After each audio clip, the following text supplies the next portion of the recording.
میدونستی با کمترین هزینه میتونی این شیرینی‌های خوشمزه رو بدون پخت آماده کنی؟ این شیرینی به قدری کم هزینه و راحته که باورت نمیشه. 2 بسته بیسکویت پتیپور همراه 4 قاشق پودر کاکائو و 4 قاشق پودر قند رو حسابی با هم مخلوط میکنم. برای آسیاب کردن حتی میتونید از گوشت‌کوبم استفاده کنیم. 50 گرم کره ذوب شده به همراه نصف لیوان شیر رو کم کم به مواد اضافه کنید تا خمیرتون حسابی جمع بشه.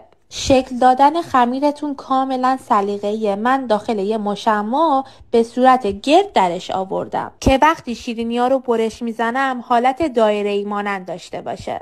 به مدت 3 ساعت شیرینی‌ها رو داخل فریزر قرار میدم که بعد بتونم راحت برشش بزنم. یه مقدار شکلات تخته‌ای رو ذوب کردم که باهاش تزیین کنم. شیرینی داخل یخچال بوده و خیلی راحت و تمیز برش میخوره. من برای تزیین یه مقدار شکلات رو ذوب کردم، روش ترافل ریختم و با کپسولای کاپ کیک تزیینش کردم. این شیرینی فوق‌العاده خوشمزه و راحته. حتی میتونیم برای مهمونیاتون هم درستش کنید.